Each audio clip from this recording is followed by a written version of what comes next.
Good morning, everyone. It's a pleasure for me to be here, especially after the full-day training we had yesterday. And now we are going to have a shorter session discussing the principles of industrial cybersecurity. Maybe I need to take the... Oh, yes. So just a few words about my short background. I'm in the activity just a little more than 45 years, and majority of my past 10 years is 12 years is dedicated to cybersecurity, specifically for industrial control systems. When we speak about industrial control systems, it is very important to say that there are about 10 verticals, applications, where we are talking about cybersecurity. And I want to say it very clearly what I said a couple of times yesterday. People who deal with industrial cybersecurity must spend time and understand the process. This is the unique difference between IT and OT. In IT, you don't need to understand exactly how the bank is working. When you deal with industrial cybersecurity, you need to know the details. So if you want to handle any of these projects, please spend time and learn the process on the side. I would like to show this very interesting slide, which is encouraging but also discouraging. Majority of the activity worldwide happens related to the IT.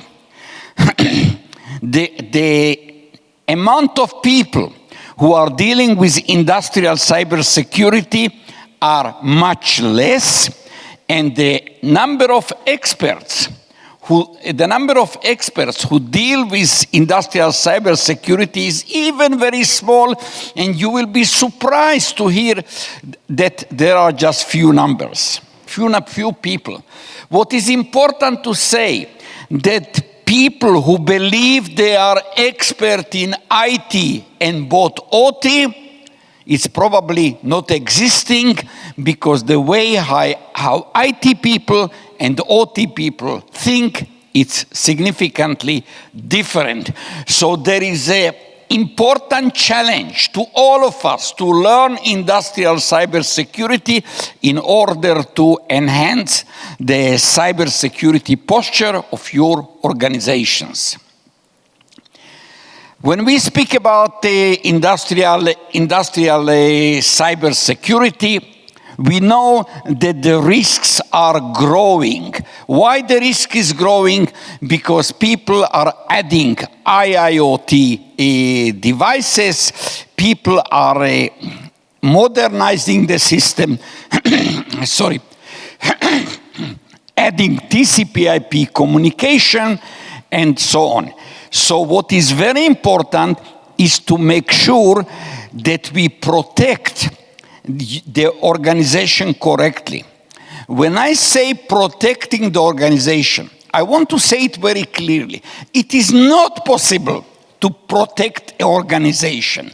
What is possible is to divide the organization to specific zones and separately look at each operation zone and protect it accordingly. What is the technology which is used and how it can be best protected. Depend on what is the risk. There are some zones where the risk is low. There are some zones where the risk is very high. So don't speak about how do I protect my power company. Speak about how do I divide the entire power plant or the entire electricity company to zones and deal specifically with each one separately. This slide is quite surprising, because when we ask people how many industrial system-related cyber attack happened during the past 12 years, some people say 100,000, some people say 10,000, some people say 20. So very, very difficult. In reality, I want to say it very clearly, that the number of industrial cybersecurity attacks until now were very low. And when I say industrial cybersecurity attack, I don't mean ransomware, I don't mean DDoS, I mean an action which is specifically aimed to interrupt the operation's safety, reliability, and availability. That's what is important. So when people speak about Colonial Pipeline and Norway Aluminum Power and JBS meat plant, please remember, these were not industrial cybersecurity attacks. These were IT-related ransomware. Why it is important? Because only when we properly differentiate between this area, we know how to protect it. So here you can find the small number of attacks happen, whether 30, if you like to multiply but the 30 by 3, you are still in the area of a two-digit number. It doesn't mean that we don't need to worry. We need to worry because cyber attacks against industrial organizations may cause operation outage, damage to machinery, and might cause risk to lives of people. When we speak about industrial cybersecurity attacks and risk, remember there are three main vectors: internally generated attack, externally generated attack, and supply chain related attack. In the bottom you can see a definition. It's not a formal definition, however it's a very good definition, and it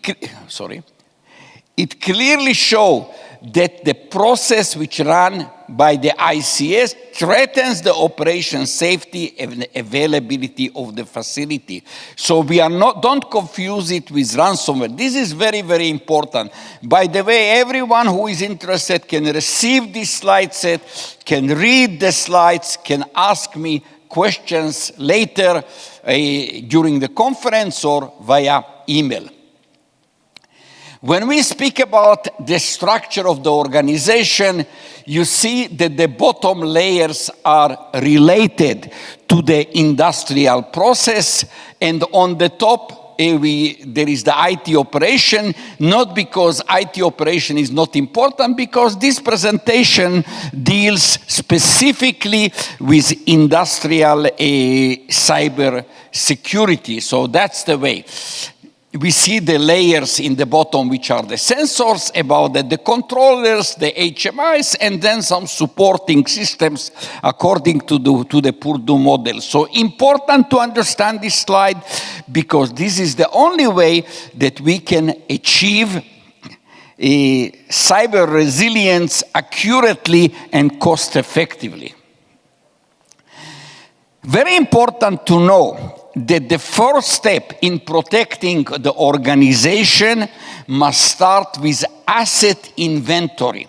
Asset inventory means you cannot protect what you don't know. You cannot protect, so you need to run a process which scans the entire system, showing you all the connected components. And if somebody will tell you, oh, we know exactly what is happening, I can surprise you, many people don't know what is happening. Many people are not aware what exactly is connected. Many people are not aware what is the hardware and the software version of the installed system, and so on. So this is very, very important that at least once a year you run on your facility an asset inventory process, so you know what is connected, hardware version, software versions, identify if there are any known vulnerabilities related to the installed devices, and also just to see which devices are talking each to other is also very, very important. I want to say it very clearly and show it in this slide. Many people recently are talking about everything is connected to everything. They speak about IT and OT convergence. There is a trend today to speak about the enhanced connectivity between the zones. I would like to say it very, very clearly here because I see my role as an educating person. So please remember that and don't allow people to confuse you. IT and OT networks must be separately designed, separately deployed, separately tested. When this is completed, you may allow secure interfacing. Secure interfacing, it can be done via a strong firewall, via a data diode, via a DMZ, but never build flat converged network because building flat networks generate homemade cybersecurity risks. So remember this slide. Separately, never do this convergence, and you may securely connect between them. Please, in spite of the fact that many vendors, many experts, many market research companies are speaking about IT-OT convergence as the new term, please bravely say no. Bravely say no. Separately designed, separately deployed, separately tested, and can be interfaced, interconnected securely. That will assure you operating safety. So what are the cyber defense challenges?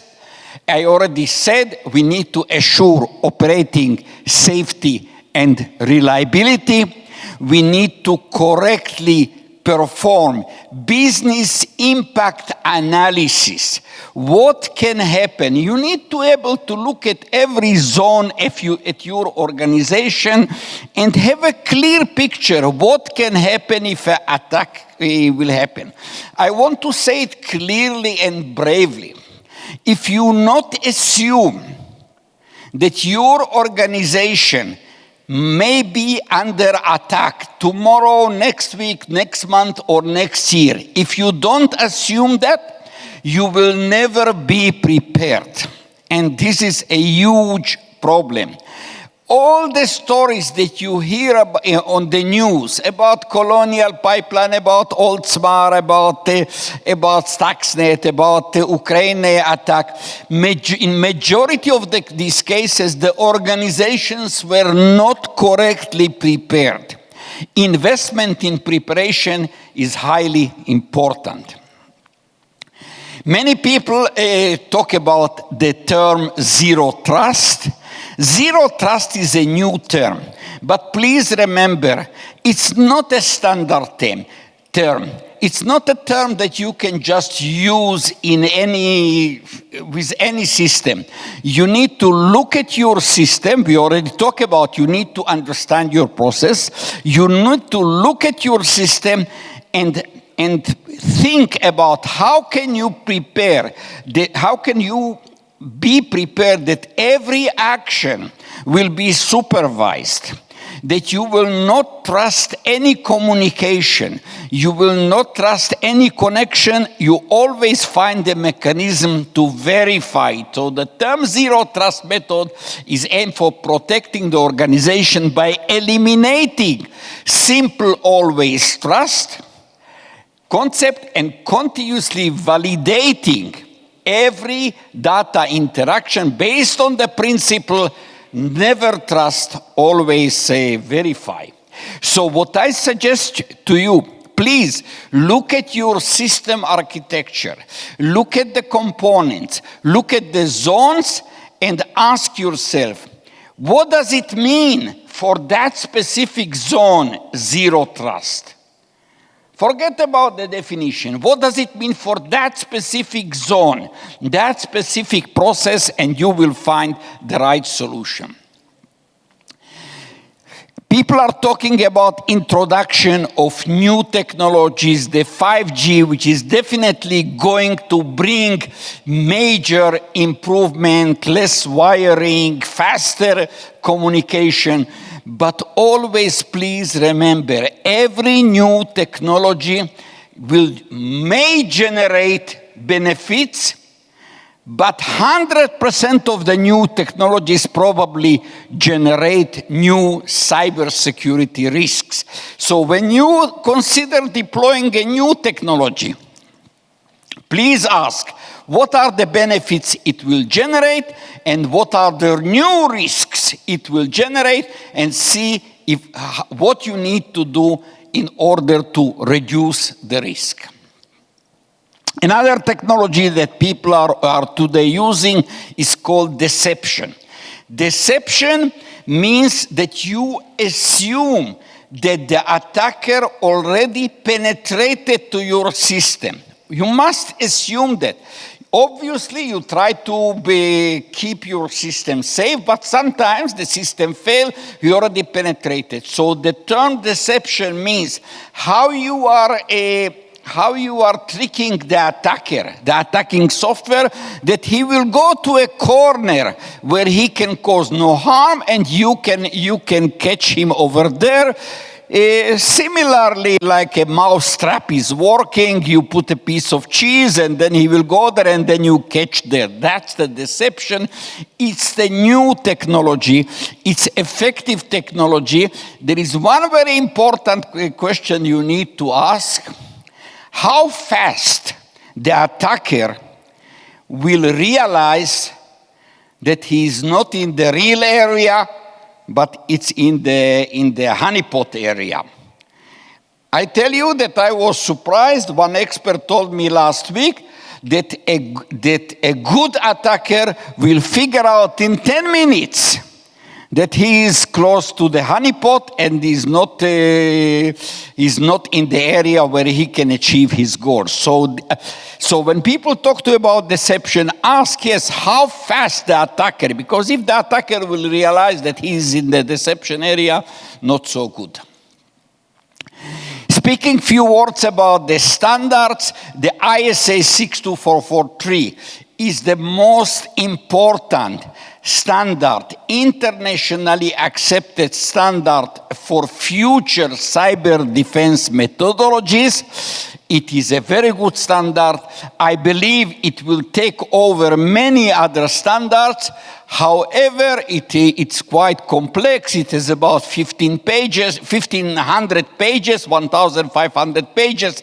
So you need to have a training in order to understand which of the paragraphs are most applicable to your activity.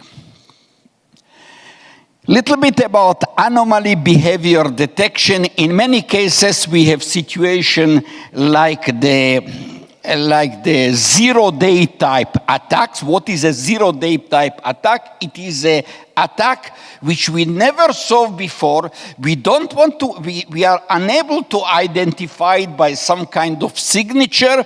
So what we can do is perform anomaly behavior detection.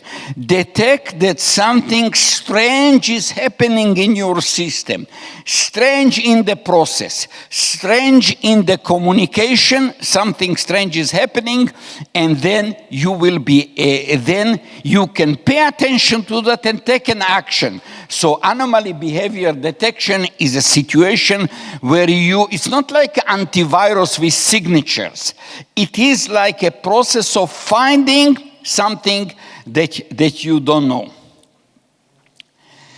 Deployment of a protective system. We all know that the intrusion detection system is one of the very good technologies applicable for industrial control systems.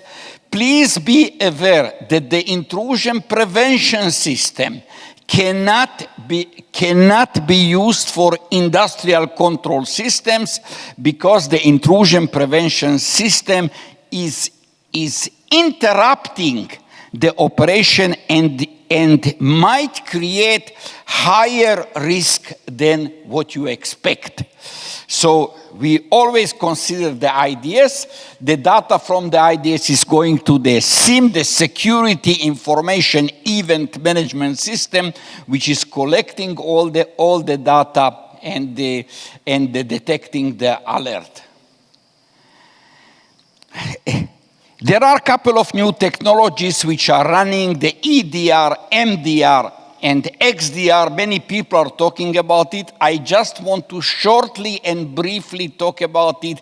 These technologies are not suitable for industrial control systems. Don't allow people confusing you. These are IT-related defenses. Why? Because the process of these functions require connection to the internet. And we all know that industrial control systems cannot be connected to the internet. So these technologies, the EDR, XDR, MDR, you just need to know them, that these are IT-related and cannot be used in the OT, the SIEM, the Security Information Event Management, yes. Briefly about the capabilities, yes, there are parallel capabilities, but remember, the SIEM can be installed in the industrial control system zone. The other technologies, the XDRs and others they can be installed, but they will not work because they cannot communicate with cloud-based service providers which generate that solution. Similarly, the comparison between the MDR and the EDR, the MDR is a managed service solution. Why I'm spending time on that? Because these are new and very good technologies. But I know that many of you are dealing with both IT and OT. Okay, many of you can be CISOs or IT managers also involved with OT. So the first important question that I really want you to ask yourself and ask the vendors who are proposing it, does this technology require bidirectional high-speed communication over the internet to some kind of cloud-based service? If they say yes, thank you very much, it's good for the IT. If they say, and then I will be surprised if somebody will tell you that it is not required. So just be aware, because I know many of you deal with IT, so I don't want to skip over these technologies. I don't want to have a situation that it was not mentioned. So, but I do want to tell you that we need to be careful. The SOC, Security Operations Center, I want to say here something important. In the past, people believed that there is a need for a SOC for the OT area and the different SOC in the IT area. So it was initially a nice approach 10 years ago, but now you need to know that you should have a SIEM for the IT zone.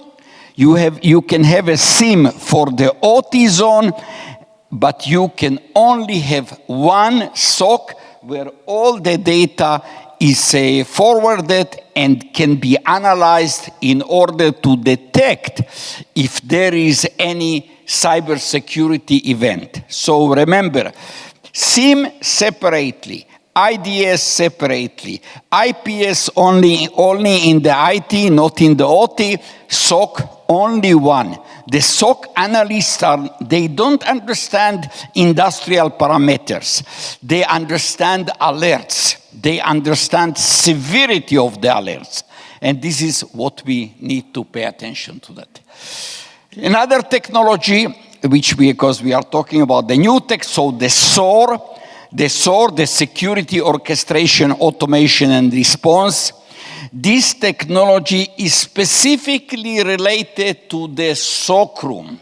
Why it is important? Because today the SOC room receives so much data from so many directions, from different plans of the organization. It will be very hard to expect that the SOC analyst, which is a human person, tier 1, 2, and 2, usually tier 3 are different, that they will be able to quickly analyze. So what we are doing, we are deploying the SOAR technology in the SOC room or in parallel to the SOC computerized system and make sure that this is working perfectly. I'm sorry. Finally, I would like to show this slide and explain it clearly. We all know that it is impossible to stop absolutely cyber attacks. It is impossible. Why? Because if there is an advanced persistent threat, APT type attacker, then he will be successful. There is no single defense measure. There is no silver bullet. So primarily, it cannot be protected 100%. So what we need to do, we need to do like the military is doing. We need to have layers of defense. Only when you have layers of defense, you can achieve strong cybersecurity. So initially start with the perimeter.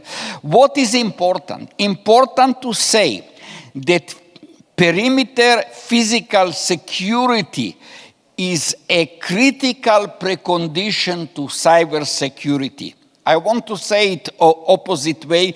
You cannot achieve cybersecurity without perimeter security. So this is very, very important. Then we have the endpoint security to protecting all the controllers, the computers. They need to be properly protected. But what does it mean protectly? You need to understand what is the risk. What is the risk? What can happen if it fails? And then deploy the defense mechanism correctly. I want to say something very important here. When we speak about cybersecurity risk, please consider three possibilities. Possibility number one is failure. You need to be protected against failure of components, failure of software. Then you need to be protected against incorrect action of an authorized person. Incorrect action of an authorized person, and only then you worry about cybersecurity. So remember, the first thing is to make sure that no matter what failure happens, the system will either continue to operate or safely shut down. Very, very important, because many people talk about cybersecurity, but I want to clearly say that cybersecurity is the third possibility. And when you speak about cyber attacks, remember, it can be internal, it can be external, it can be supply chain related. But I also said a few minutes ago that the number of OT-directed cyber attacks were very, very small. Okay, just few tens, maybe up to 100. So when you look at the resiliency of your system, please ask the question: if this computer will fail, if this sensor will fail, if that controller will fail, what will happen? What we call business impact analysis. When you do that, you will achieve a good results. Then we need to worry about network security, all the communication networks, usually in the industrial zone. It can be fiber optic, it can be wireless, different type of communication, but need to be protected. And look at the center, protecting the industrial zone, the sensors and controllers. Remember, the goal of industrial system cyber attackers is cause operation outage, damage, and risk to life of people. Outage, damage, and risk to life. These people don't want to steal credit cards. These people want to cause damage. So more or less, these are this is what you can take this slide, exactly this slide, and translate it to your organization, how it is being done. So this ends my short presentation. Sorry. Thank you very much. As I said, I'm here all the day today. And please, if you are interested in this presentation, please ask the organizer to send it to you. And if you have any question, just send me according to the slide number, and I will help you to understand. Our goal is to increase cybersecurity posture for the country and for the industry.